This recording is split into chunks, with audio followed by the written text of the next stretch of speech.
This week's episode of The Grid is sponsored by Impix. Shoot today, upload tonight, we ship tomorrow. Manfrotto. Imagine more. On One Software, software that gets you back to shooting. Adorama, more than a camera store. And Tiffin, helping create the world's greatest images.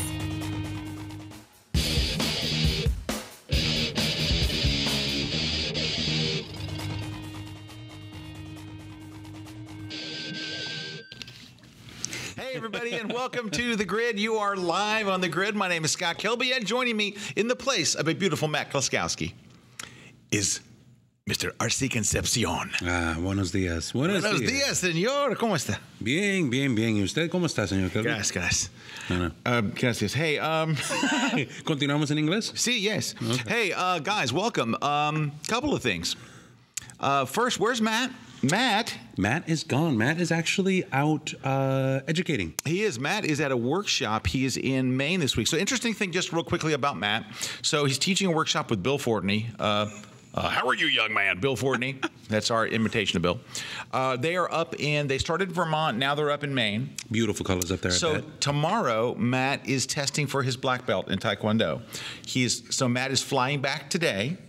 He does his black belt test tomorrow. He flies back to meet the class again in Maine.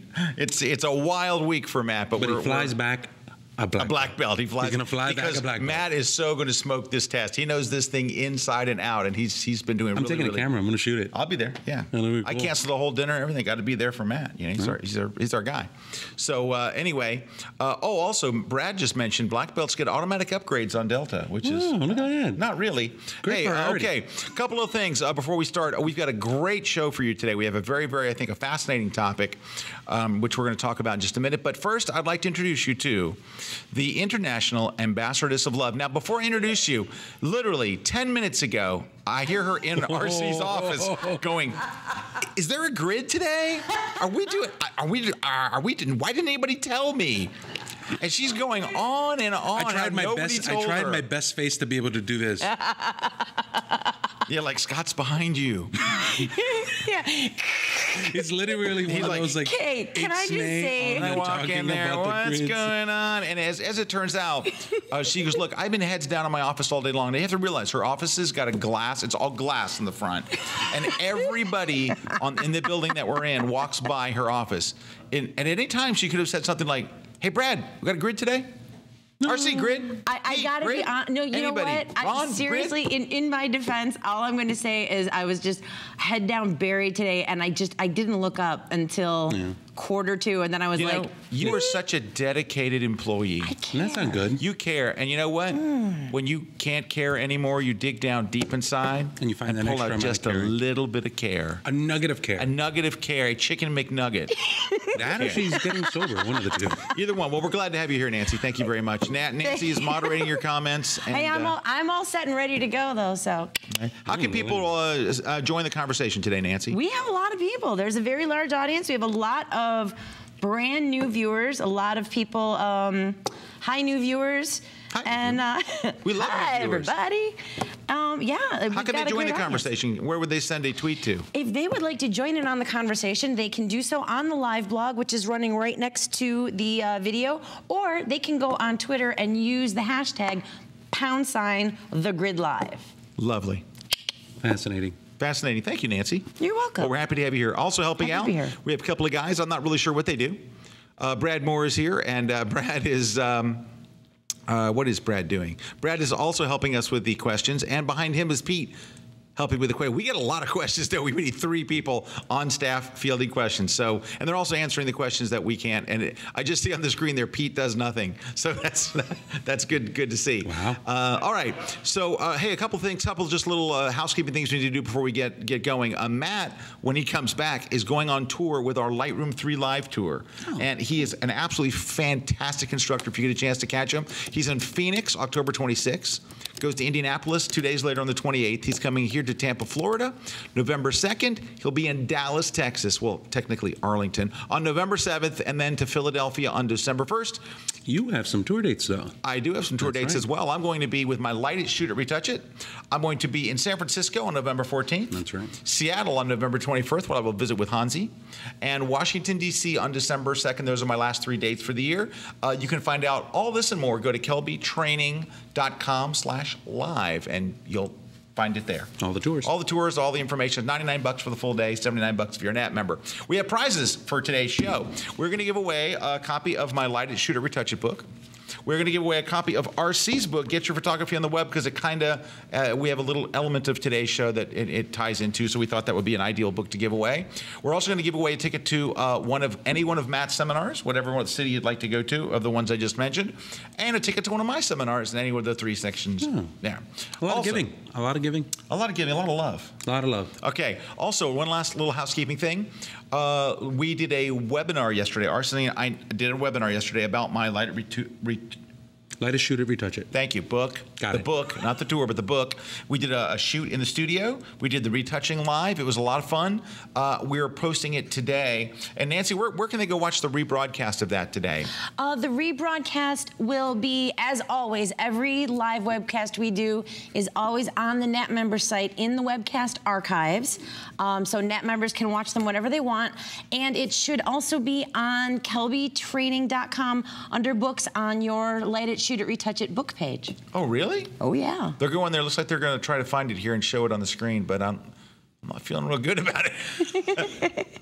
It's not there yet, but I guess it will be at some point. It should be, but it's usually about 24 hours later, give or take, depends, but it should definitely be up by tomorrow, without a doubt.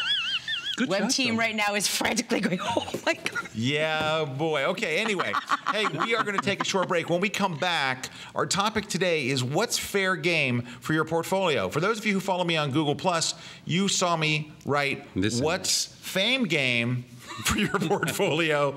I meant fair game for your portfolio. I did go back and correct it later, but I just got a note from our video crew. It's compressing right now. Oh, look at that. I love compression. Anyway, it's delicious with fries.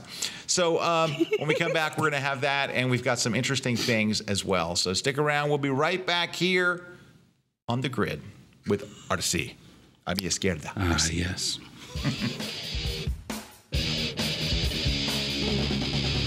At Adorama, our trained staff share your love of photography and can help you find what you're looking for. Our inventory is stocked with all types of cameras and accessories you need. Adorama has it all. Adorama, more than just a camera store. Visit us at 42 West 18th or at Adorama.com.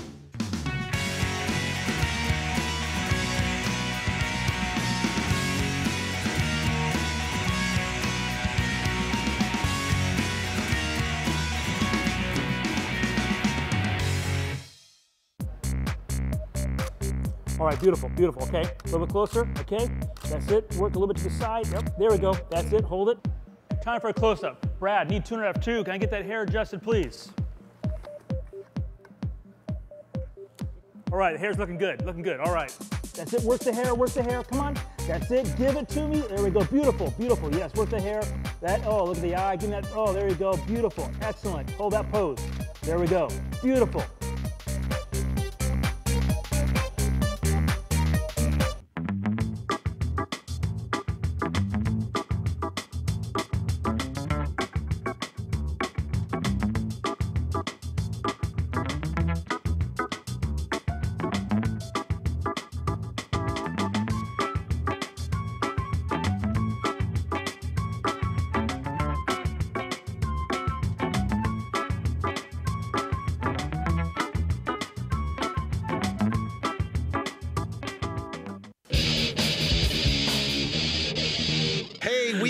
Back. Scott Kelby here with RC Concepcion, sitting in for Matt Kloskowski. Hey, everybody. Glad to have you here, RC. Thank you very much for filling in. I always have a great time with RC. Hey, first, a couple things from online. Greetings from Serbia. Thank you very much to Tomaxi, which I'm not sure if that's I pronounced it right, but we're very, very glad to have you here. Hello from Paris, France, from Exposure. Thank you very much. William Beam, it's time to update more portfolio. I had no idea that fairness applied. Good point. Okay, so I want to tell you how I got the topic for this week's show. So on my last flight, I grabbed a bunch of magazines, and I'm always falling way behind. Let me tell you how far behind was. What issue was it? It was April 2010? 11. No, it was 11. It was okay, 11. good. You're not All that right. far back. So of Outdoor Photographer magazine, I love Outdoor Photographer magazine. Absolutely one of my favorite magazines. It's one of those magazines where it comes in, I'm like, I can't wait to read it. And I'm late at reading it this year, but I used to be right on top of it. But tremendous magazine. One of my favorite articles in there is from a photographer named Bob Christ. Very, very famous photographer. Bob Christ is a great instructor and a very very, very good guy. So anyway, Bob wrote an article, and I kind of wrote it here. I want to paraphrase, but there's a couple of sentences I want to read. Not the whole article, but I want to read when I read this story, it's talking about what's fair game for your portfolio. But this is what made me want to talk about this, because there's a bunch of things happening right now that I think will tie into this story.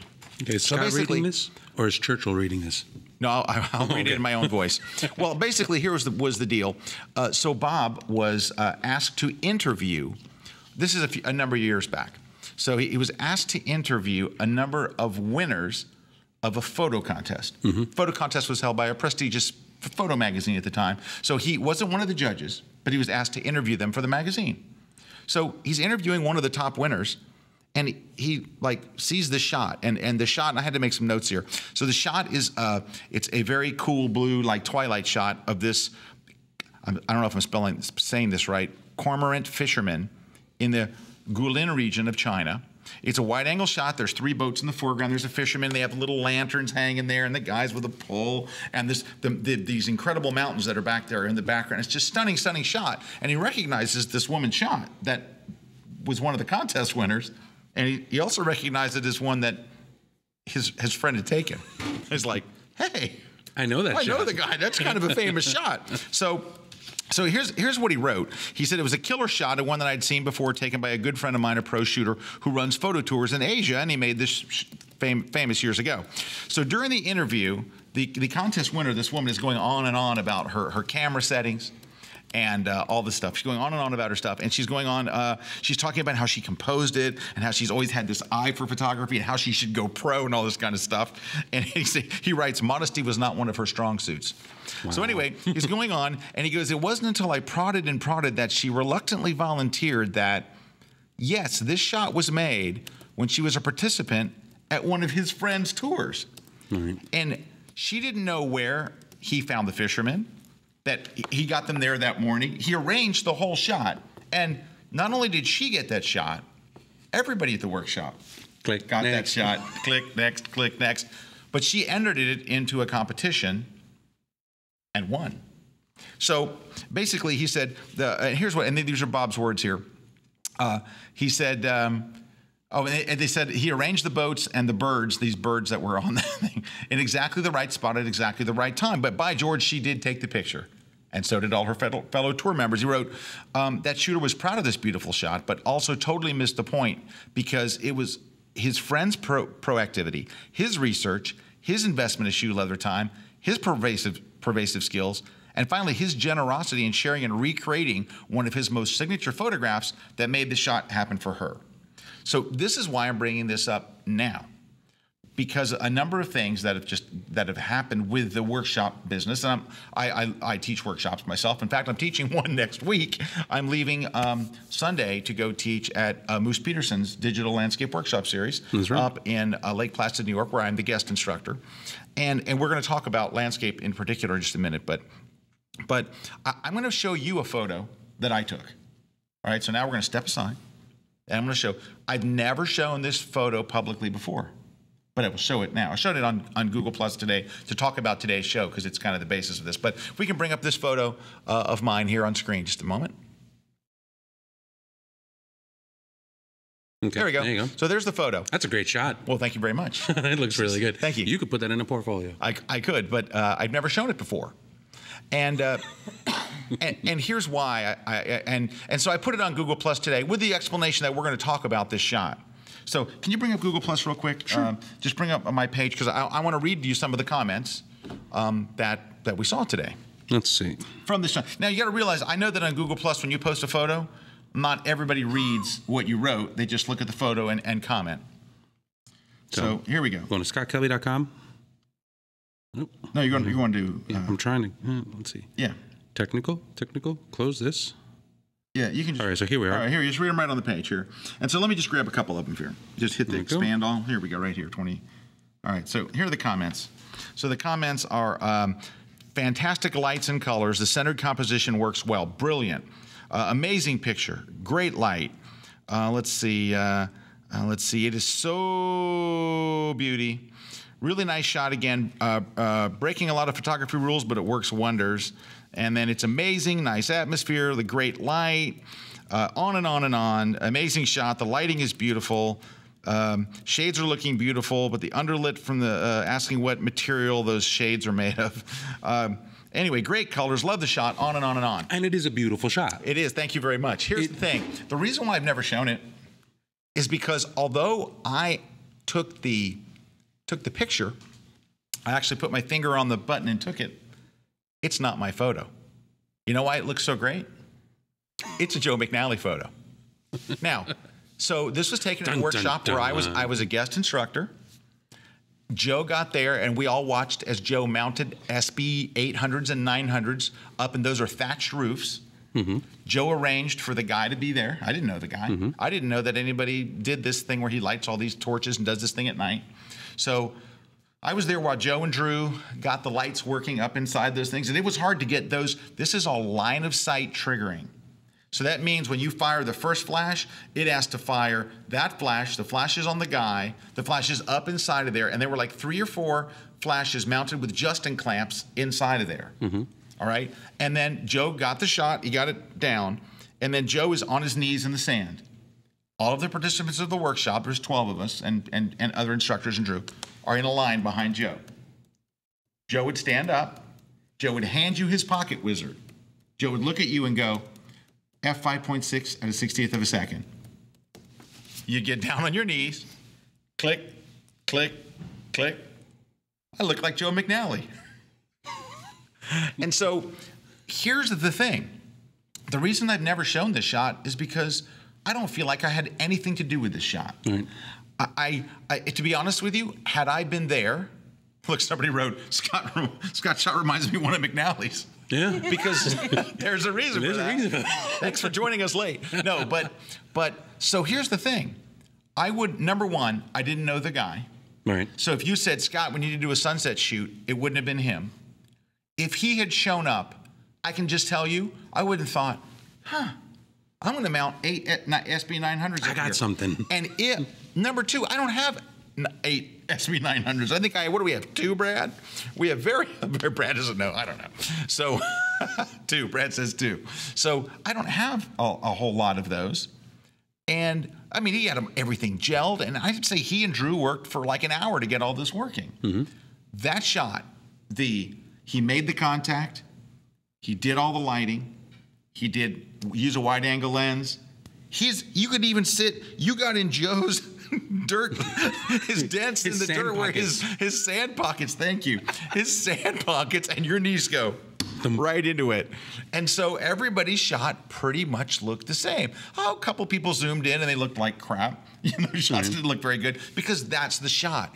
But I've never felt that was my shot. And see, and that's one of those things that I think that sometimes in landscape photography or in any photography that has to do with kind of workshops, one of the things that a lot of the times people don't talk about, and we were talking about this earlier, was when you're learning photography, when you're learning how to become a better photographer, there is such an incredible amount of skill that needs to happen before you actually get to this part of the thing. Like anything from location assessment, scout assessment, pre-light, dealing with models, dealing with how to deal with wardrobe, organizing all of this kind of stuff. Oh, you had to get permission from the hotel and on and on and on. Getting your gear there. I mean, there's all of these other skills that are involved in being a photographer. And money. He had to pay that guy. He had to pay Drew to help him with And and I run into it all the time where people are like, I want to become a better photographer. I want to become a better photographer.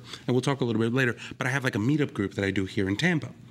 And we talk about this, and what happens is there's like 70 people that get together every month, and the meetup is like 500 people that I have in this group. But about 70 or 80 of them get together, there's all these models, and then all of a sudden everybody just bolts and all you see is just click, click, click, click, click, click, click, click, click, click, and everybody's just kind of shooting like a madman. And I always have to stop people and go, you know, there's a lot of things that you need to be able to learn. The communication with the model, how to be able to pose this person. And absent of all of those other skills, you're not going to get a really, really good shot. And sometimes our organizers will jump in and go, turn, light, go ahead and fire. That's not your shot. Well, here's where it falls apart. And I think RC's absolutely right. If somebody else is doing this, then I got to answer this next question. It's leading up to my next one. I got to answer a question here. But so why did Joe let people do that? Can I tell you something? I'm standing there. I'm a guest instructor. I didn't take the workshop. I'm there as to teach, right? But I'm a guest instructor. I was dying to shoot it. Joe's got this really cool thing. I want to shoot it for the fun of it, for the experience of it. But Joe didn't say, here are the settings and here's where to stand, so you could take this photo and put it in your portfolio. Joe did it so you would get the experience of doing it. So you would enjoy it. It was fun, and I enjoyed taking that shot. I was there for 2 minutes, just shooting away and trying different things and realizing none of this works. What works is what Joe showed us, which is the wide angle 14 millimeter out wide. I tried in tired, I tried the crap. Oh yeah, just like Joe did.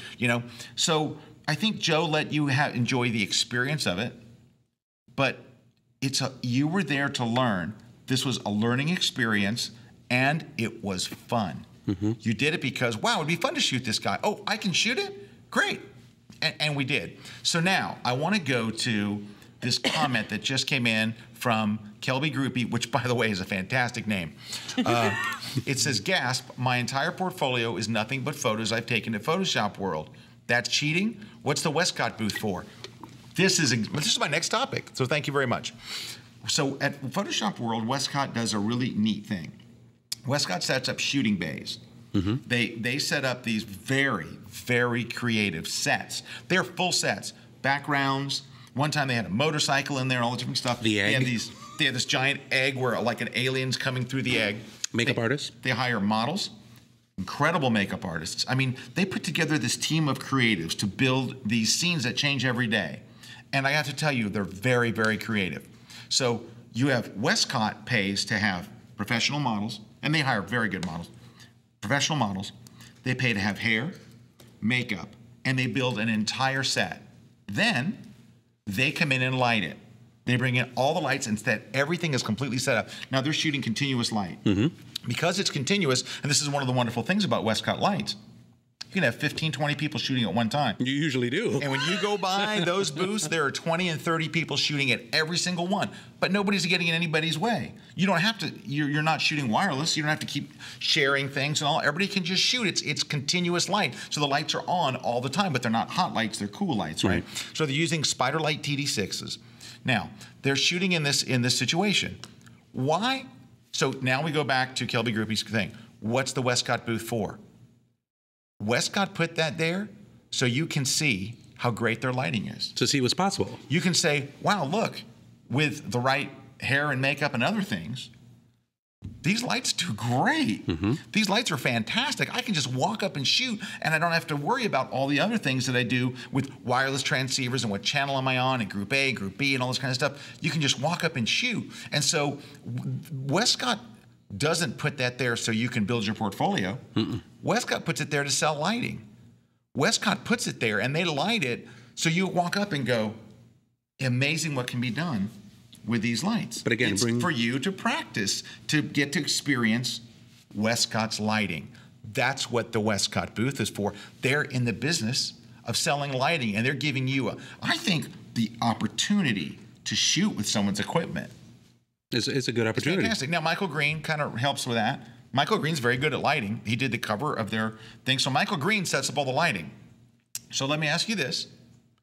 If Michael Green does your lighting and Westcott hires the model and they build a set and they get everything perfect, where you just walk up and go, click. Here's the problem. And I don't want to sound mean when I say this. This is tough love. This is tough love. This is tough love, kids. Schenectady, you're on the line. Here's what I want to say. Here's what I want to say. If you put that in your portfolio, now I'm not speaking for everybody, but I would say most people if you were hired by somebody, you can't create that. You can't make that shot. You're not Michael Green. And what happens with all of that stuff is people miss the point. And what's happening is, like when you go to the workshop, when you go to the McNally, when you go to DLWS and you're watching all of these kind of lights, what you're supposed to be learning is all of the stuff that leads up to it. The picture just happens to be the plus. Right. When you go to the shooting bays, what you're supposed to be learning is all of the different things, all of the different components that make up that shot at that point in time. When you walk away, with, all right, well, if I wanted to be able to do this, I need this. And look, they used a really big softbox. It was off to the left. I'm going to try that on my next project. All right, that's the learning experience. But you know what's missing? Here's what's missing. You might be able to go, it was just a one light shoot, and the light was over to the left. I can do that. The problem is, you wouldn't have had the idea or the money to build a giant egg that's split open with lights coming out of the inside, and then have this brilliant makeup artist to make him look like an alien and do all these different things. So it's the whole thing is kind of a scam, because this is somebody else's vision, somebody else's creativity, somebody else's lighting. I kid you not. Well, your misappropriation of it is a scam. Yeah, right. By putting it in your portfolio, it says, that's what you're saying is, this is my work. This is what I can do. It's not really your work. This is somebody else's work. Because here, I have a 5-year-old daughter. I could have my daughter walk up and hand her my camera and say, honey, aim at this scene. And she would get a great shot. Seriously, she would get a great shot. Now, she's got a pretty good eye. But she does for a 5-year-old. But could she recreate that? Yeah. Look, she couldn't spell any of the things. She can't spell Westcott TD5. Like if everything stopped and maybe they broke TD5. it, if they broke everything down and handed you the box where the TD5s come, and somebody just slid it over to you with everything inside of it and slid it over to you and turned around and said, hey, I need you to come up with an ad next week. Could you do it? Yeah, and there's all of these. Let's read through some comments real quick. Mitch Picks. So do I have to give credit and kudos to Mercedes-Benz when I have an image with one of their cars included? Everybody makes images at the Westcott booth, and I see them posted, some similar. Is it still their image even though they didn't arrange for the props and people? So since Brad is setting up your studio, are those really your images? Brad does not do my lighting. We'll talk about that in a moment. Brad sets up my lighting. Brad puts it on the post. But first, Brad asked me, what kind of lighting do you want? Right? Yeah, there's a big difference with all of this stuff, because I'm going to bring it up. There was a dude. Wait. Oh, okay. Brad did Joe's stuff first. Did Joe take those pictures, or was that you? I take very few liberties. Suggestions, and if you like them. So Brad makes suggestions. So he was saying that he makes suggestions, but he makes very few liberties. And I just kind of want to jump in here on this kind of thing.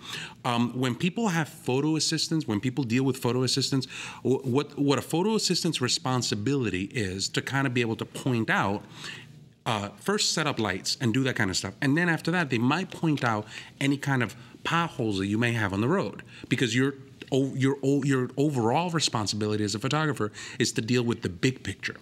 The big picture comes into play the moment before Brad shows up in the studio and Scott turns around and says, I'm looking for this look. So I need 50, midi octa. I need it high camera left. I need a rim light going over on the opposite end. I need a kicker over at this one side.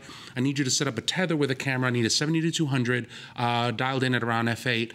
Go deal with that and take care. That's what an assistant does. An assistant executes the photographer's vision. Now, we'll say this too, since Brad is a photographer and he worked for Joe McNally for 2 years before me, Brad will many times, even on my tour, will come over and go, hey, such and such isn't working, or maybe you ought to try this, or he'll give me suggestions. It's like a caddy. Somebody just wrote, sounds like a caddy at a pro golf tournament. Absolutely is. Right. So when we're going to do a shoot, Brad comes to me and says, okay, what do you want? We did a shoot yesterday. Brad goes, what do you want to use?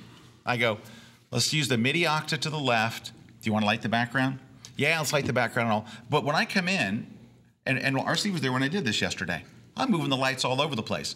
So I don't physically put the strobe on and attach the softbox. But from that point on, I'm in charge of the lighting. But Brad is very good at saying, hey, that backlight looks a little hot, because sometimes I'm looking at one thing. I may be looking at the shadow under her neck, and I don't realize something else is going wrong. And Brad is a great help for that because, you know, that's what's great about having a photographer as your photo assistant, because he'll see things, and when Brad says it, I know it's not, you know, Brad's qualified. It's not like Brad doesn't have any idea. Brad's very good. So we work together as a team, and Brad's job is to help me make a great photograph. But to answer your question is, we have very different, you know, I'm still in charge of the lighting.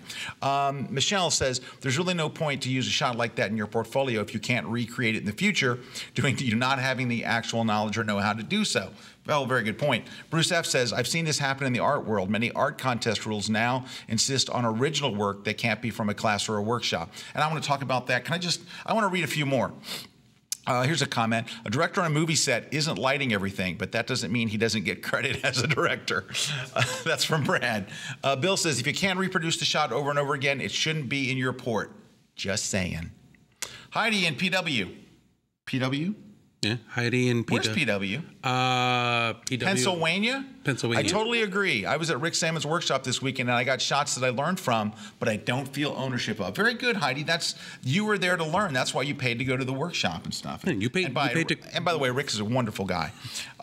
It's like paint by the numbers with camera, Ern says. Very good. Inward photo. How do you address it when you produce something in the style of someone else then? Well, you know what? A lot of people, if you do anybody that does a Hollywood look in black and white is doing a tip and a nod of the head to, what's his name? Brad. I just had his name on the top of my head. George Harrell. You know what I mean? It's like he created that style. Right. So, you know, everyone is going to emulate, you know, the Jay Maisels of the world and all. I mean, we're all going to, in some way, if you take a shot downtown and there's a shadow going up the wall, you could say that's a Maisel type of shot. Right. But unless you took the same shot, you know. David D says, if you have an art director, a makeup artist, a pro model, and assistant, can you call it your portfolio? I don't understand the question. If you have an art director. You may have missed. Right. Absolutely. Oh yeah. If you're lighting it and shooting it, and well, when you have okay, so let me ask you this. Let's just say that you're a commercial photographer. Mm-hmm. And an art director says, here's what we need to do. I need to have a person on a motorcycle. They need to be going down a hill. Their hair needs to be flying in the air, da-da-da-da-da. Your job is to come in and execute their vision. You're still the photographer. If they weren't, that director would have shot it themselves. Because they're a lot cheaper. They're already on the payroll. You're not. So yes, it's still yours. You know what's a really good example of this kind of stuff too? And if you go back into the movie thing, DPs, directors of photographies in video. Oh yeah. In film and video, like if you look at like LaFerrari.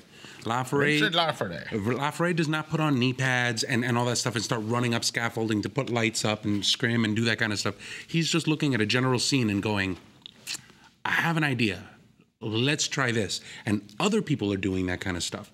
That relationship, everybody knows their role in that kind of relationship. What we're trying to talk about here is if LaFerrari turns around and goes, all right, well, I need dark, I need moody, I need red, I need some blue here, I need it to be soft. And if LaFerrari steps aside and goes, go ahead, say action. You can do it. You can do it. Go ahead, say action. And you can't call that your movie. That's not your thing. You know, it's just not your vision. Right, it's not your vision. Hey, Glenn Dewis from the UK has a very good comment here. Now, Glenn runs workshops, and while I'm reading this, someone will find the address to find Glenn's workshops. He's a terrific guy, very, very good photographer. So we'll find his web address here in just a minute. But in the meantime, the only photos, Glenn says, the only photos that should be in your portfolio are the ones that you designed, produced, lit, or conceived otherwise. What happens if you get hired after a workshop? Right. So let's say that you go to one of Glenn's workshops. He teaches you how to do it. Would you be able to nail it? If so, you should leave the workshop, start from scratch, make a similar shot, and put that in your portfolio. Oh, look, here's Glenn's workshop right here. I mean, here's his, oh, I love the shot you just put up there.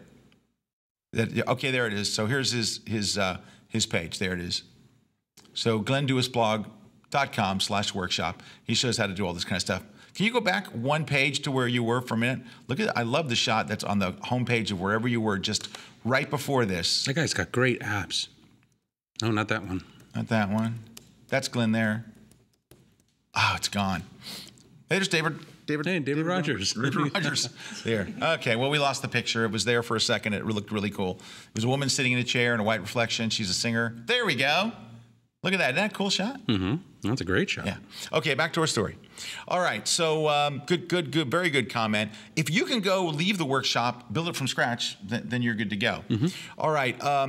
I think this is a teaching moment for rookies and amateurs like me. There's also a bit of professional courtesy and etiquette that one needs to be aware of. I won't be making this mistake. Well, very good. And I guess that's kind of what we wanted to do. I don't want to go and burn people that have done this stuff. You know, I don't want to go, oh man, I'm trying to just, you could get in a very weird situation like Glenn says. If you show this great stuff in your portfolio, let's say that because theoretically you could have gone to the last 3 Photoshop Worlds and built your entire portfolio off of Westcott's booths. And their stuff, they are so creative. I look at that and go, man. That's good. They're very, very They're clever. paying attention. I don't know who Westcott has got putting this stuff together, but I mean, I know that Kelly Mondora she's a brainchild of all this stuff. They're brilliant. I mean, I wish I'd come up. I just don't have that kind of creativity, but they could build their entire portfolio for that. But if somebody hires you, you'd have to wait till the next Photoshop World to be able to get another shot that looks like those, you know, because you're using their lighting, well, Michael's lighting, their creativity, their budget, their money, their everything. You're supposed to walk away with a skill, not the picture. Yeah, you're supposed to walk away with getting to practice. So there are a lot of people that are shooting at the Westcott booth that have never shot a professional model, that have never shot on a real set. They've only shot on gray seamless, white seamless, black seamless, or in their house. They've only shot natural light. And here's their opportunity to try something different and realize, you know what? I kind of dig this. Okay, I could do this. Simon Johnson, if you compose the shot, regardless of how the scene is formed, it is your shot and therefore valid from your portfolio. Don't take the freedom of the photographer away. If you compose the shot, yes. If you so my daughter, what you're saying, Simon, is if my daughter walks up to the Westcott booth and she takes a shot. That's her. That's and this brings us into the issue of the portfolio.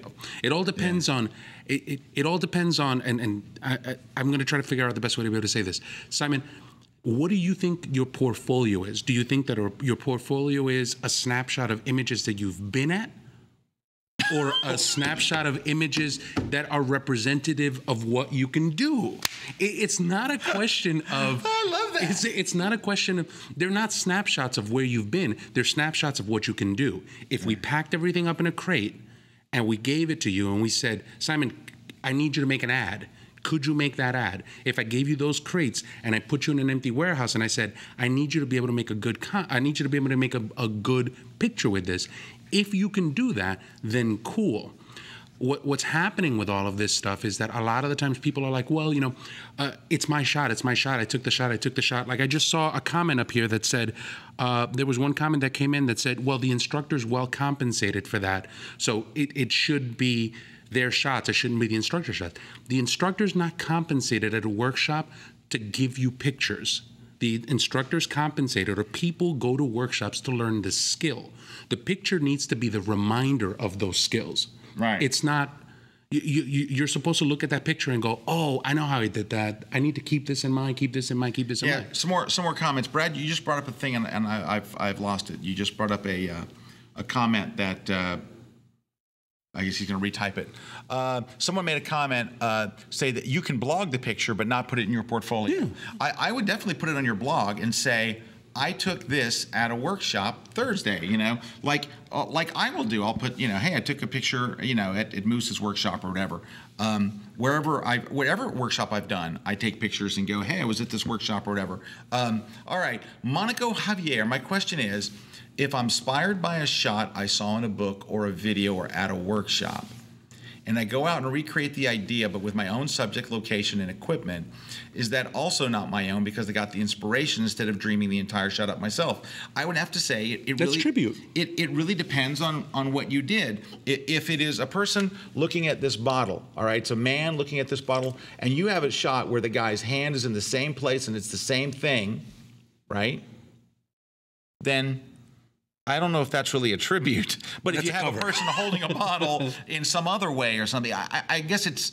I would have to. You'd have to interpret it on per basis, because you cannot really trademark someone looking at a bottle, because you could be looking at a bottle like this, like this, like this. It's not like I took a picture of a person holding the bottle. No one is ever allowed to shoot a bottle picture again, because I've done the definitive bottle picture. So it's weird.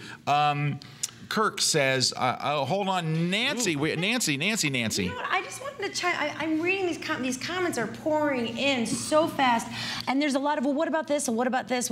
So I just want to take a slightly different approach. Maybe take it out of photography. Here's a slightly different approach. I'm a copywriter.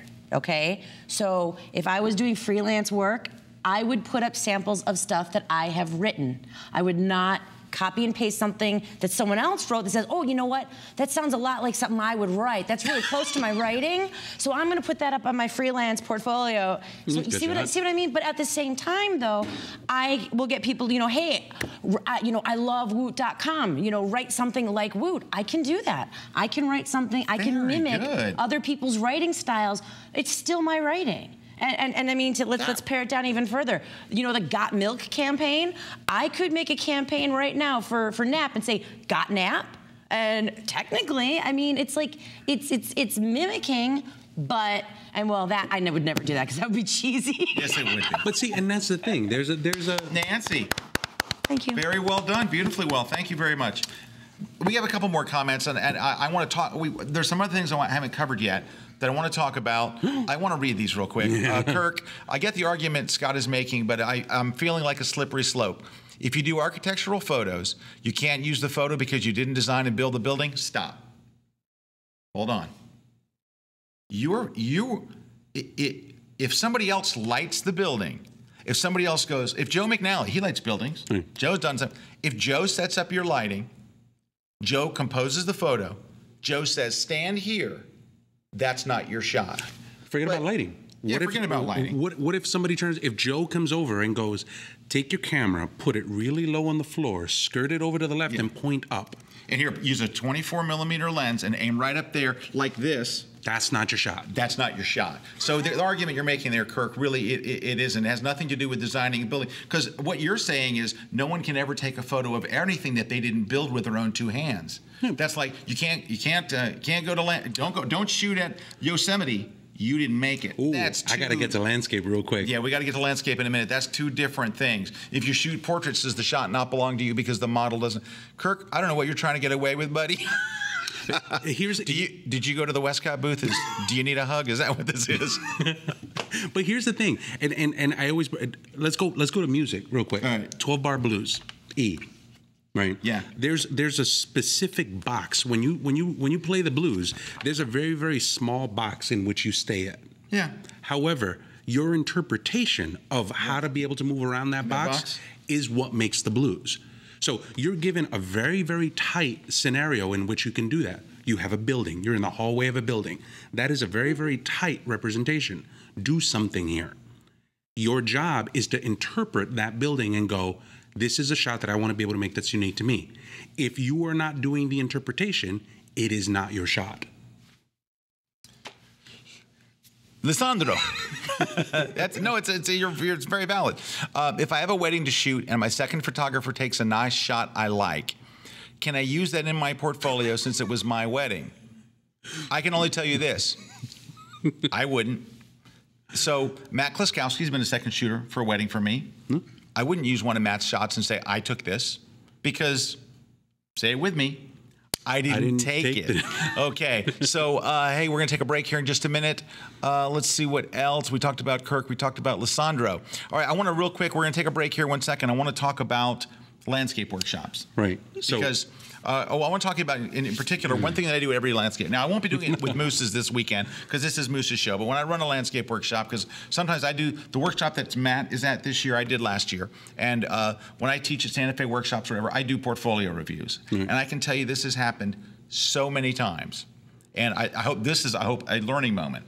So I'm going through someone's portfolio, and I open up the first page, and I'm like, wow. Wow. Gorgeous image. Wow, this is beautiful. I turn the page. What happened?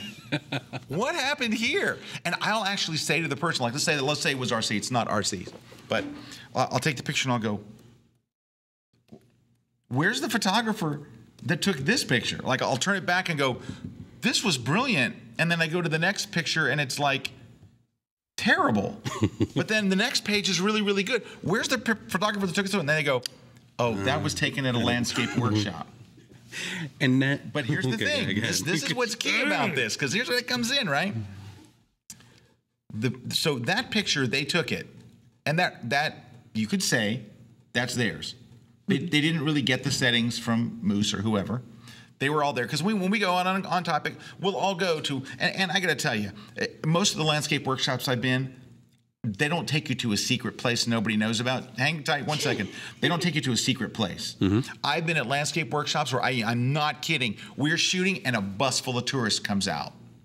You know, if you go to Moab and shoot Delicate Arch or any of those things, you're the only one. You're not the only one. When I took my class to Moab out to the Arch, there were 50 people there before we got there. And there were 3 other workshops going on. This is not a secret location. It's a trail that's marked. Everybody knows there. When you get there, the parking lot's already full, and it's 5:45 in the morning.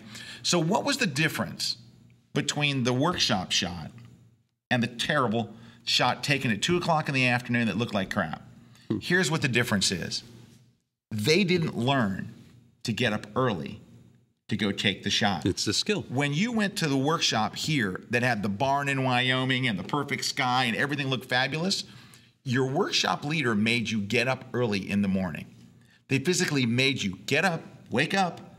We're going to meet at downstairs at 4:45 in the morning. 4:45 in the morning? Yeah. We're going to drive a half hour to the location. We're going to be there a half an hour before the sun comes up. And then we're all going to shoot in this general area. So they can make the shot. But when it's their day to shoot, turn the page. They shot at 2 o'clock in the afternoon. And that was the thing that for me used to freak me out before I started doing landscape workshops, because I would turn around and I would look at this exact same scenario and I would turn around and I would say, well, in a landscape, if you're going out with 40 other people and let's say you're waking up at 4 o'clock in the morning and you're setting this up, if the light's already set up and the tripod's already down, to me, I always thought that landscape photography was almost kind of like picture collecting. For the most part, you can just kind of travel from workshop to workshop and go, all right, here's Monument Valley. You put it into your pocket. You go to the next workshop. Oh, here's such and such, and put it in your pocket. Right. But you're brought to the location, and there's certain parameters that work. You get to the location, you're told, all right, well, look, there's, Delicate Arch. Go do your thing. I was completely floored as to how bad I was as a landscape photographer, standing next to a person who shot a phenomenal shot, and we're literally like right next to one another. Right, because that is different. I can't put my finger on it. Well, because you know what it is? You're all in the same place at the same light, but now it is about composition. Right. Like if I'm shooting a portrait of you and I'm standing 4 feet away, there's only so many things I can do that would be pleasing. Right. But in a landscape workshop, with a 50, you can shoot with a 50 millimeter. You can shoot at 14. You can shoot a fisheye. You can shoot at 70, 100, 85, 200, 400. I'll never forget being at a workshop with Moose in Lake Tahoe, and I'm shooting all this wide angle stuff, and Moose goes, "Look." And he had zoomed in on one little tree, and it was the most phenomenal shot. And I started hitting him as hard as I can in the face. No, I was like, I'm not even seeing this stuff. And it really was an eye-opening moment to see. I'm thinking just wide, and here Moose gets literally like a 400 and zooms in. We still have a couple things I want to talk about some little controversial thing that's coming up and a story that I want to tell you that happened to me. We're going to take this short break, and we will be right back with more of this because this is wild. It's hopping. And Nancy says love. The message boards are hopping. We'll be right back right here live on The Grid. Don't go away.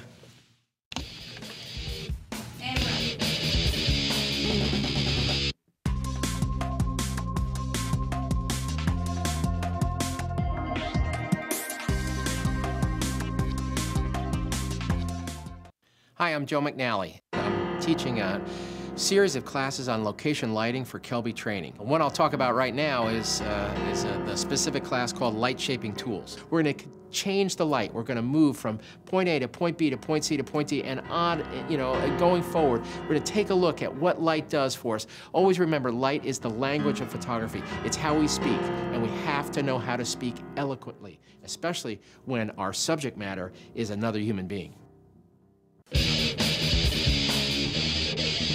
Hey, we are back. Scott Kelby here with RC Concepcion. Hey, I neglected to mention this, but this is very important because there would be no show without this. But I want to thank our sponsors, MPix. That's right. So MPix.com is an online photo lab. And yesterday, I made my son's day thanks to MPix. So I'm in my son's room the other day, and I'm like, we're playing Xbox Live. He just got Gears of War 3.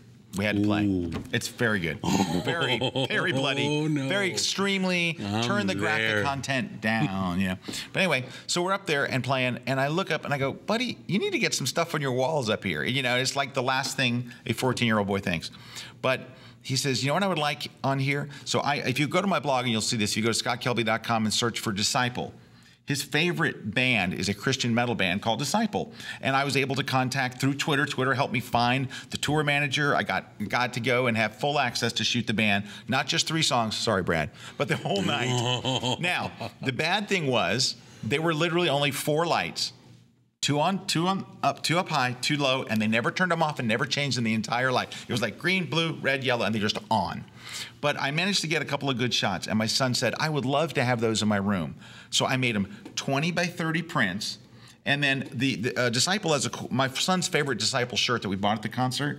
It looks like the Ramones shirt, the black famous Ramones shirt, but it says Disciple. And so I used the same font because I knew the font. It's Helvetica Black, and I kerned it like they do. And they're going to search for it. It's not going to be on there. You're going to have to go up to the search bar and search for the word Disciple.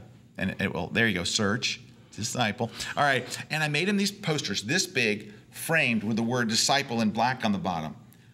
You can't believe how good they came out. I mean, I was like, oh, here they are. And so I'll show you the ones I made. Scroll down. I saw you on your computer clicking through MPix. And then all of a sudden, it was just like the next day. They shipped. Box just showed up, and I'm like, get it there by 11. Me? So, and he came home yesterday, and I laid them all out in the kitchen on the floor, and he lost his mind. So here's that one, 20 by 30. Keep going. That one, 20 by 30. Keep going. Keep going. My favorite one. Keep going. See, there's only 4 lights. Not that one. We're getting close. We're getting warm. Oh, it's not there. My favorite shot isn't there. Oh, I got the coolest black and white shot. And you know why I did it in black and white? Because Brad Moore taught me a great trick. He said, when the lighting stinks, go to black and white. I have the coolest shot of the guitar player, but the lighting was terrible. And by the way, do you know why the lighting looks better here? Like, they only had 4 lights. I went in with hue and saturation and changed the color of the lighting. Because there's 4 lights that were on Brad Moore tricks. So anyway, make a long story short, I got these prints back, and my son lost his mind. They look really like good. They did. I showed them to RC. I pulled them out. Pete opened up the boxes yesterday. We had them all, and they looked so much better than I thought they were going to look. Mm-hmm. And so anyway, MPix, they frame it, mounted it, glass, and delivered it the next day. Go to mpix.com. You can feel the love yourself. I got to find that picture and show you. I wish I had my laptop. I would show you right now. It's the coolest picture. It's muy culo. All right. So, no, muy culo doesn't sound good. Sorry. Alan has just said Brad Moore tricks. Right. Okay. Oh. Okay. All right. Back it up. All right. Okay. Okay. So Alan Hess is a very famous concert photographer. When Brad first got into this, and Brad very wisely contacted Alan Hess and said, give me some tricks. Now, understand, Alan, Brad told me the tricks. I want to give credit where credit's due. Brad told me those tricks. I learned those tricks from Brad. And Brad's always very, very good to turn around and tip his hat and go, this is an Alan Hess thing. So those are Alan Hess tricks. Taught to Brad Moore, but this is what it's all about. All of a sudden, Alan Hess shows up and goes like this. So Alan Hess goes up and goes, I'm not helping Brad again. And now Brad is like awesome concert photographer, but Alan is the powerful overlord over all concert photographers in the United States. So I just want to thank you by way of Brad Moore. Thank you, Alan. So it does. It started at Alan. It goes up the chain. It goes right up the chain. We love you, Alan. Okay, back to our story. So landscape photography. Oh, Nancy has a great analogy. Nancy, this is really, really good. So I wanted to make a really quick point. So part of what I do here at Kelby Media Group is I'll be interested to hear this. Yeah. What is it that you do here? Besides being international ambassadors of love? Why do we pay your ticket from France? So, yeah, and the whole immigration thing. I know, I know. Goodness. Okay, so part of what I do is I watch the Kelby training classes, and I will write the descriptions, the overview, and then the little descriptions about the classes. So when you get those emails, I wrote them. Anyway, so love them, because it's all original writing. So anyway, so just the other day, I was writing the description for Calvin Hollywood's class. And as I was writing it, I mean, this is exactly what I wrote. I said, Calvin Hollywood is a German digital artist, known for a specific, edgy style. And in this class, he shows you what he does so you can make it your own. And that's exactly what I put right in the copy. Yeah. I'm not saying so you can copy and paste Calvin Hollywood's picture and put it in your portfolio, but you can take his techniques, his tricks and tips, and make them your own. There you go. Nancy, what you just hit on was what this whole conversation is about. Mm-hmm. These workshops are for you to learn the techniques and apply it to your work. To take Calvin's high contrast techniques, apply them to your photo, right? And when you go to Joe McNally's thing. So now I will say this, from shooting that shot that we looked at earlier, in a similar situation where I had a place where I could stick lights up there, I might go, just like I saw Joe do a shot where he had a fighter pilot. And he put a flash inside the dash to make it look like all the lights were lighting the fighter pilot, but the jet wasn't even on. But that kind of stuff gets you thinking in the mode of, hey, you know what? Maybe if someone's in a car, maybe if someone's working at a control panel in a nuclear power plant, perhaps, then I will light that using flashes. But it's supposed for you to take that idea and go, I'm going to apply it to not Joe's work. I'm going to apply it to my work in a different way. And that's what these workshops are about, for you to learn to apply it to your work, not to steal their work. Can just to get a little meta about things, or just to kind of just a little bit esoteric about these things. One of the things that I think that we do a disservice in the photographic community, and you do really, really great things. McNally does really, really great things. These photographers that are out there to be able to kind of teach you these tricks, they teach you these kind of general rules and these ideas and these tricks for you to be able to take them and incorporate them in your own way. What bothers me about it is that we tend to get, sometimes we get so very egoistic about what it is that we want, that we think that the picture is the end result. And so long as we continue to kind of go, well, it's my picture, I took it, give me that. Nobody's taking away my picture. If you continue down that road, you're not going to necessarily grow as a photographer. You need to be able to understand that these photographers like Scott, McNally, Calvin Hollywood, Joel Grimes, they're okay with, thank you, they're okay with giving you these kinds of techniques. They're not sitting there going, these people are going to take my pictures, because they understand that you're going to go out and you're going to make your own voice with them. They understand that that's the part that they give. They're not giving you the picture. They're giving you the skill. If you take the picture, then there's something wrong. You need to go back and take a look at the overall skill. Exactly. Hey, just real quickly, I want to tell you just a story that happened to me last year. Can we bring back up my port there? They had it up. You guys had it up here in a minute. I want to show you a shot that got me a really, really, really angry letter last year. Let's see. I'm an art. Oh, here we go. Great. We have a comment here from an art director. Timothy J. Ritter says, I'm an art director. When I hire a photographer to do a shoot for me, I'm hiring them for their ability to solve a visual problem that I'm setting for them and get the shot that does what I needed to do for the project I'm directing. Of course, the photo is theirs. They're the one that solved the problem. Thank you very much for adding that there, Timothy. Very, very well said. Ooh. So click on portfolio over there here on my images. I want to show you an image that, all right, and so this is my fashion port. So scroll over to the right a little bit. Just go that away. This shot right here. So that was one of the shots I took, and I put it on my blog. I put it on my blog. I said, this, and then keep scrolling. I'll show you a couple other shots that were in the same one. That one, the greenish one. Go back. That shot. Keep going. That one. Keep going. Go. And one more. Keep going. That was from a different shoot. Also in New York. New York. Keep going. Not that one. And that one. Okay. Oh, here comes the one that all the controversy comes from. Next shot. This one. Okay. So what? Wow. I know where you're going with this one. Guy writes me the longest note. Luckily, it got caught. I don't moderate my comments on the blog.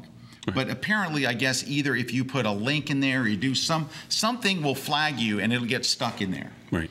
And so every day I probably have to release 10 or 15 comments that I would not have stopped. It's actually, just to get technical for a couple of seconds, if you put more than one URL link, it thinks it's spam. It thinks it's spam, and it catches it. Okay, so anyway, this guy wrote me 2,400 words, and this is what he said. Scott, you need to be honest with your readers. Wait. Can I interrupt for a second? Sure. The first thing that he said, because I remember you came and talked to me about it, was, how dare you? Oh, yes. How dare you? How dare you? So, and it was based on this blog post that shows the picture that you're looking at right here. And he said, Scott, you just need to be honest with your readers. You need to really tell them the truth. You did not like these shots. It's a well-known fact that you can go to New York City and that they will set up all the lighting, they'll arrange the models, they'll hire the stylists, they'll do everything. They'll set up all the camera settings. You walk in and they hand you the camera. And he says, my kid could take those shots. This is all done. You're misleading the people that follow you by saying that you did this lighting. And here's how I caught you.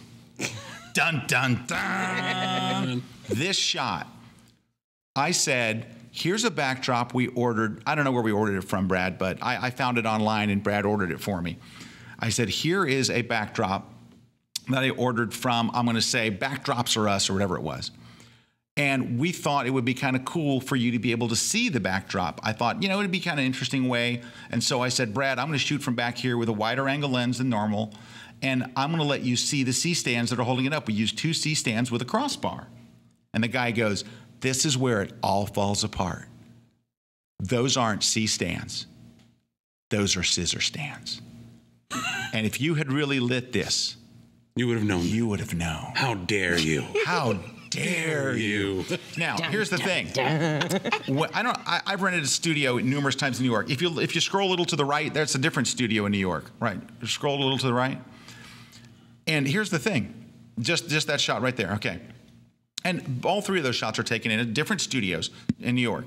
When you're renting a studio in New York, and RC will tell you this, and Brad's been to every one of these because Brad's helped me. Here's what they do.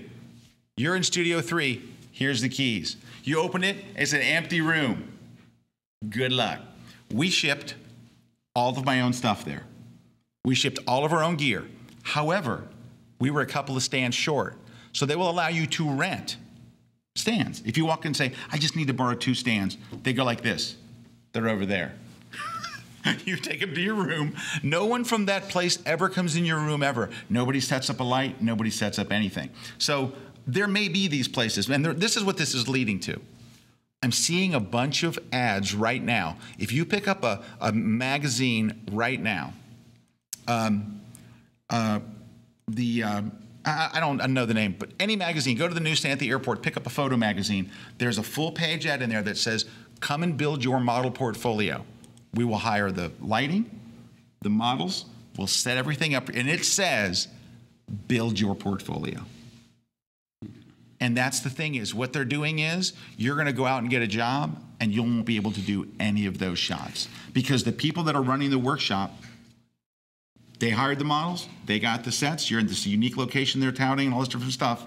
But I don't want to, I would hate to see this industry get to that, where we're not even teaching photography anymore. All we're going to do is set up fake shots for you. Can I just tell you what my snarky comment was for that guy? Yes, snarky comment? Yeah, because it was funny because I remember when you were talking to me about it, he had said, I've been doing this for 20 years. Yeah, he had talked about how long he had been doing it. And the only thing that I can think of is, well, obviously you haven't used any studios because you'd know that they don't give you anything. Like you've obviously not gone into any kind of studio because if you did, then you kind of would know that nobody sets all of that stuff up for you. No, they don't. Okay, so, here's a couple of comments. EGP says, so the conclusion is don't spend any money on workshops. Spend your money on gear, travel, and books, then go practice it yourself. Don't waste your money on workshops. Why spend money and time on workshops? You can learn this stuff yourself. A real workshop would have you doing this setup to learn it, not just using something someone else did. These too many attendee workshops that everyone's doing is the problem. Again, don't waste your money on workshops. Just go do it yourself. Or if you really need help, then hire someone for some one-on-one instruction. Oh, I'd be happy to be able to do some on-one instruction. Right. So that's what you think we're saying. What we said is you go to workshops to learn. What you're saying is you're getting ripped off because if you can't go to a workshop and come away with portfolio stuff, then why go to the workshop? Then why go to the workshop? See, that's what this whole Give problem me my is. fish. That's what all of this is about. Is the workshops are there. I absolutely going to the Digital Landscape Workshop series because I went to a number of Moose's workshops before I was ever a guest instructor. I think was a turning point in my photography learning. Seeing what Moose is seeing. Seeing seeing what different people have said at different workshops, and I've gone to a lot of other people's workshops. Matt and I paid to go to an interior lighting workshop. I've gone to a number. Lumana. I went to Lumana's New York thing to learn about how to shoot food, and when I came away from there, I could shoot food on a whole different level. I had a game plan. I'm still not as good as Lumana, but at least I had a game plan of, okay, I saw how he lights it. He's really, really great at it, but Lumana has shot food for years. He shoots for all these big major brands and stuff. I'm not going to be able to compete with Lumana because Lumana showed me where to put the light. Somebody wrote about... in response to that. Somebody wrote in response, I don't know about you, but I don't have $5,000 to go on a one-on-one workshop. Now, we read about a guy shooting $16,000 for one day, one-on-one workshop. That's what I'm saying. I'm like, he says, I'd rather do that. Go to one of our seminars, pay $79 and get good information. And that's the thing with the workshop. So why spend money with all of this kind of stuff? The real workshop would have you setting up to be able to do it. You pay money for a workshop to be able to sit with somebody who's done this before in a situation that may be similar to what you like, to learn the techniques that you need. So when you're at that situation by yourself, right. That's why you do it. All right, Hans Lambert says, Scott, since Dave Black told you to put a teleconverter on your camera, anytime you use it, then those shots belong to Dave. Actually, Dave is embedded in my teleconverter, his copyright. But no, so there you go, EGP. Dave Black said, you know what? Get in tighter. Put a 1.4 telly. And the next game I shot, I did that. And my images were immediately better. Because you learned the technique. Because I learned the technique. Dave Black didn't go, here, give me your lens. Here's the settings. Don't move from here. That's what you're missing there. Sabot Images says, photographers teach workshops to make money, period. Do not try to make them more than business people. You know what? Everybody has to feed their family. And Joe McNally does not teach workshops because he needs the money. Joe McNally teaches because he has a passion for sharing what he's learned. All right? I don't know a single person let me put it this way. I've never hired a single person, not at Photoshop World, not for our tours, not sitting here with me in the office, that teaches because they want to do it for the money. Now, none of us can afford to teach because we all have families. We've got kids. RC's got kids. RC has kids. And Brad will have kids. At some point. But maybe tonight. Anyway. Wow, that just messed up that date. That's not a good date for you. Sorry. But anyway, all of these photographers do teach workshops. They have to charge. And I know that Sabot Image, you probably feel that you're entitled to free stuff. You probably feel like you're entitled, that all these photographers should just teach you everything that they know, and they shouldn't worry about feeding their family. They shouldn't worry about paying their bills or paying the rent. They should just do it to help you. But you know what? A lot of people, including priests, preachers, rabbis, and all, they get paid because they have to still, at the end of the day, feed their families. You know what I would That doesn't mean they don't care about the people they teach. Doesn't mean that they don't want to help people. Doesn't mean that they're just doing it to make money and they just found a way to do it. You know what I'd love to do? I'd love to be able to just grab a couple of sheets of paper and run to like the steps of Harvard and go, just teach me. Forget about this entire $40,000 a year. Yeah. Just those professors at Harvard. Teach me. Sabbath Images, all those professors at Harvard and at Yale and at Princeton and all these at Oxford, all these great universities, they're just doing it to make money. Yep. It's a business, really. They have no calling for it. They don't care about helping people. What they do is it's a business. Doug Evans says, Scott, you were without a doubt one of the kindest, most generous, quick-witted, and wise, creative individual I've ever known. Inspired by your tolerance and quick nod to RC. Don't let those commenters get you down. Now, I don't think Sabbath Images thinks that anymore. No. So, Doug Evans, thank you very, very much. We're going to leave with Monty. La Montagne. La Montagne. La Montagne. Oh, La Monty, Montagne. every time you're on there, could you do this in the future? So, oh wait, here it comes. It's pronounced. Monty says, don't bother. It's pronounced baloney? Brad just wrote that. That's not right. That's Monty, wrong. you need to give us a little phonetic thing beside your name. Because I'm so sorry. We do that every time to you. It's the G that messes you up. Lag, mag, tag, knee. You're just making this up. Brad is just making, stop typing. He says. I feel like that newscaster with a bad teleprompter. I'm like, la, mag, tag, knee. Monty says, no. We'll just call him Monty It's L. La Montagne. La Montagne. Montagne. La Montagne. That's All what right. he says. La Montagne. Like the drink. It's just like it reads. Sorry. Monty La Montagne. No, if it read that way, the And G in Monty's the very, end. very talented, We have no by the problem way. with Kluskowski. Very, very talented. You can teach techniques. You can't teach passion. That's why the teachers aren't afraid. That's why Joe just stands there with one flash, creates these amazing images. He can just hand it to you, and he might as well just say, good luck. And it looks so easy.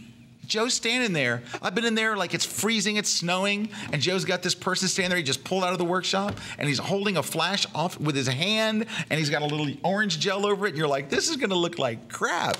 And then you takes the picture, and you look on the back of his lens, and you just wanna slap the crap out of him. And then you go, well, that was pretty easy. I'll try it. And you take your flash and you put a gel over it. You take a picture of the person beside you. You take your camera and you throw it in the garbage, and you get a job teaching at Princeton. I saw Joe did that at Photoshop World. I'm sitting in the back of the class and I'm watching him do Photoshop World, and he has one light and he has tri grip. So he has a tri grip and he's shooting through it, and I see the picture of the guy, and the guy there's a white spot and a really clear line and a dark spot in the image, and he's building up to it. So I'm watching and I'm like, where's he going with this? And I was like, all right, so I take a second light, I move a second light, bring it over here, soft left, and we're gonna do this and do that. And he's like, okay. And he goes, can you give me a piece of gaff tape? And he literally, kid you not, pulls out a piece of gaff tape this big and puts it on top of the triflex. Or he just puts it on top of the tri grip. He's like, a little piece of tape like this. Takes the same shot, the whole shadow's gone. And I'm sitting there and I'm like, I will punch him. I will run up there. He's sick though. He's like, some kind of a freak of nature. It's like Jedi. And so, comment from a few weeks ago. I used the same gear and settings that David Zeiser was using, and my pictures still look like crap. Well, guys, we have so run over. We got some giveaways. Nancy, we have a poll that we're going to just. Did you ever run the poll? Let's find out what everyone has to say about this poll. Okay, now. So we had a poll. Okay, and the poll, I'll read you it? what the poll. We have a little readout here. So Publishing it right today's now. poll was, how do you feel about shots taken like at set-up lighting workshops appearing in people's portfolios? Number A, you're totally okay with it, like Sabbath Images. B, it's a gray area. Or C, if someone sets everything else up and you just push the button, it's not really your work. All right, Nancy, what's our breakout?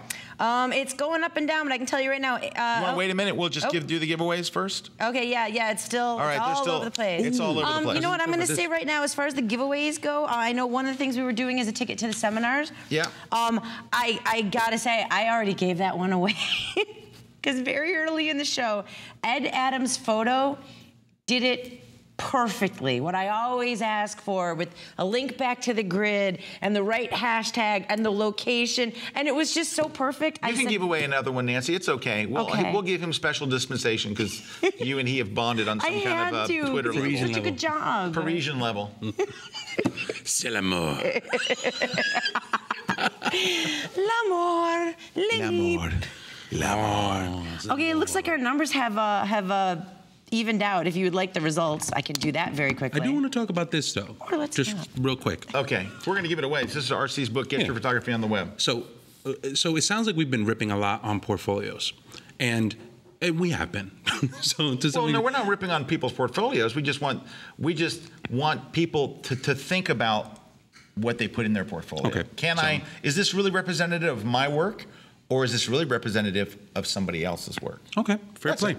So a lot of the times, I spend a lot of time talking about photography, and I spend a lot of time talking about photography as it pertains to the web. It's one of the reasons why I wrote Get Your Photography on the Web as actually a way to be able to kind of get you guys to start thinking about this. You're just trying to make money.